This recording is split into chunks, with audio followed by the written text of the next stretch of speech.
part of Team GB and what that meant for you, one, and then also when you saw the support from not just London but from the entire UK, like what did that mean to you? And were you kind of surprised with how much people gravitated towards yourselves and also Team GB in terms of boxing in general?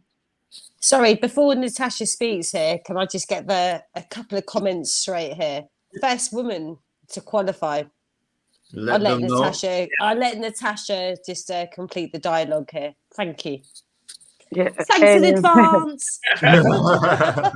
Yeah, I think there was always, like, every time I thought in boxing that I'd reached the level that the highest that I can go, there'd be always another something else to keep you there. So I thought when I started, having a rotunda shirt was the best on a club show I was going to get. And then after a couple, they were like, right, we can put you in the championships. And I went and won the championships, and they were like, England were like, well, now you're the champion of England. You got to start coming to competitions with us.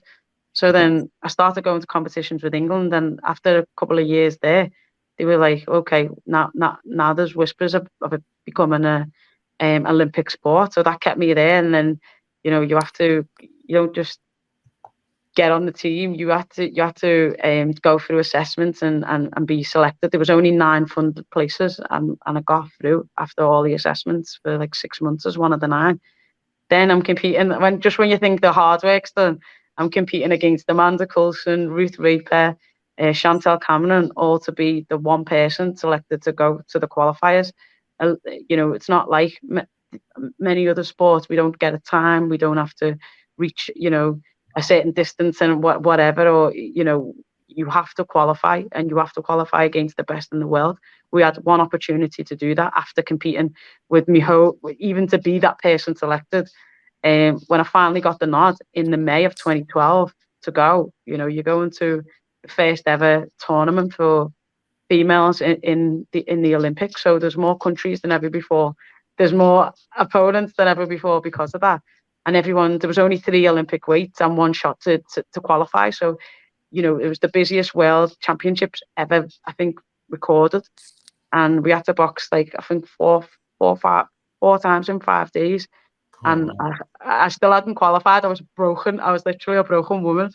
And when I actually qualified, when we came home, obviously, like I told my mum when I was 4, watching the '88 games in Seoul, I said, Mum, I'm going to be there talking about the Olympics. And my mum was like, yeah, okay, look, I like you would have for. And I'm saying, no, Mum, you're not listening. I'm going to be there. So when I actually qualified, I became the first person in the team to do that.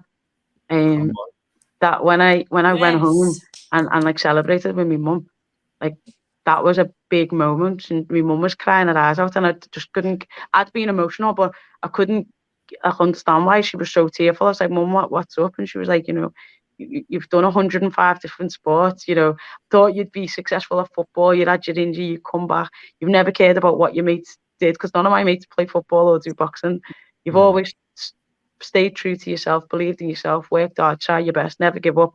And look, 24 years later, you've made that dream come true. So that was a special moment with me and my mum. I think that was the most proudest I've ever felt.